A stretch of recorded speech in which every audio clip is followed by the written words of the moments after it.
We're back to Prime News on HLN. It's getting ugly. We're finally hearing from John Edwards' former aide, the man behind the new tell-all book about the former senator's mistress, love child. Andrew Young's the author, and he was going to take the bullet for Edwards. He pretended he had the affair with Riel Hunter. He was the baby's father. And this ex-aide has a wife and 3 kids, yet he goes along with it, says it was the senator's idea. Here's Andrew Young on ABC's Good Morning America. The senator made the full pitch, not just for me. I mean, he didn't just have to convince me that I was going to take paternity. He also had to convince Riel that she would publicly claim that I had been the father. All right, then he goes on to say former Senator Edwards is no doting father. Take your calls, 1-877-TEL-HLN. Back with us, Wendy Walsh, clinical psychologist, momlogic.com. Also with us, Andy Barr, reporter at Politico. And we welcome back Stephanie Miller, radio talk show host. All right, Andy, as you hear this, does it surprise you to hear that, all right, John Edwards immediately into crisis mode, and he's going to try and lobby Riel Hunter and Young, and for Young to take the bullet here? Oh, I mean, it's not surprising at all that he's coming out and saying this. I mean, Edwards is a guy who propped up Andrew Young to make him take a fall and all sorts of stuff, and all of a sudden, you know, like, turned his back on the guy, didn't really help him out in the way that he promised he would. You know, Andrew Young's got this book coming out.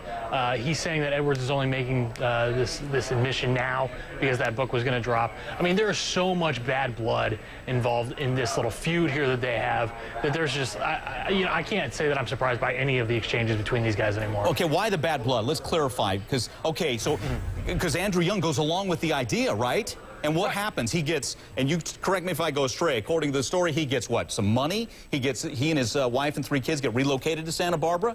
And where does it go bad from there? Well, there's that, but also you have to go back even further. Andrew Young is a guy who, even when John Edwards was a senator, was a very doting staffer. I mean, the guy was obsessed with Edwards, committed to Edwards in every way he possibly could be.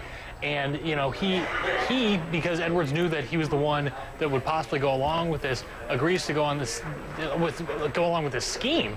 And it all blows up in the guy's face. He has his life ruined by Edwards, who, you know, ruined his own life along with it.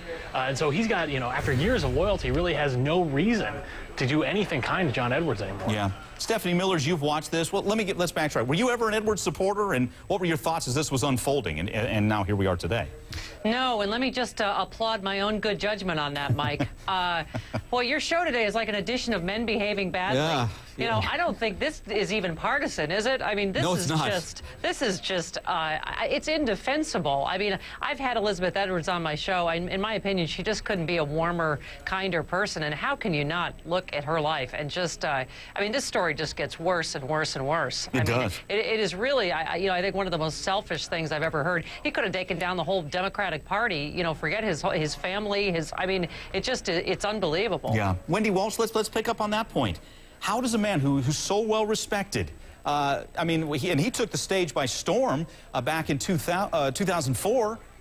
How do we get to this? Help us out. You know, I like to say this is a very American scandal. In France, this would barely make the headlines, where powerful men, especially politicians, have mistresses and children on the side. But us Americans, you know, we want to keep it clean all the way. And I'm reminded of Alan Greenspan's quote when he said, if you have what it takes to be president, you probably don't deserve to be president. It's sort of this hypocrisy that exists in our political system. And while I think what he did is a tragedy and a travesty to the family, I do think that Tiger Woods was a lot worse because he potentially brought deadly germs into his family's household, which is worse than heartbreak and loss of money. Wow. Well, here's John Edwards. Here's a statement from John Edwards as, again, he finally admits that he's the father of little Quinn. It was wrong for me to ever deny that she was my daughter, and hopefully one day when she understands, she will forgive me. All right. Andrew Young had an answer for that, again, appearing on Good Morning America, again, saying John Edwards is no doting father in this case. Let's listen. The senator made the full pitch, not just for me. I mean, he didn't just have to convince me that I was going to take paternity. He also had to convince Riel that she would publicly claim that I had been the father. Okay, there again, talking about the pitch he'd made. He goes on to say, talk about Andrew Young, that's garbage. Do we have that? Let's go to it again. Here he's just saying, This is, it's bull. Let's listen. It's been 2.5 years.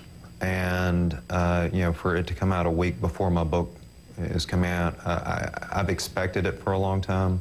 I expected that they were going to do a public relations campaign to promote him, which I'm very skeptical of. All of a sudden, he's a doting, loving father of Quinn. I'm skeptical of it. Stephanie, what do you make of all this? John Edwards going to Haiti. John Edwards making the statement that, you know, he wants to be a supportive father now.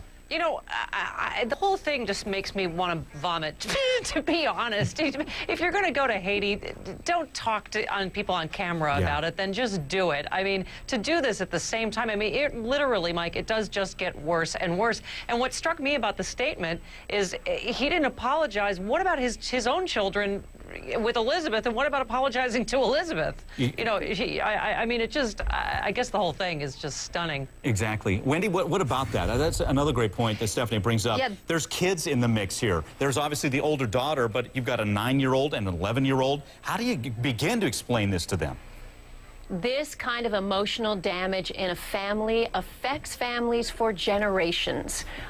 Young children start to believe that that's what love is, that's what marriage is, or they may even unknowingly live out those kinds of relationships themselves or pass it down to their grandkids. And now there's a 2-year-old out there who doesn't really know who her father is. Yeah, the damage to the children is the worst of all. All right. Guys, I have to leave it there. Wendy, Andy, Stephanie, great to have you guys aboard. Appreciate it.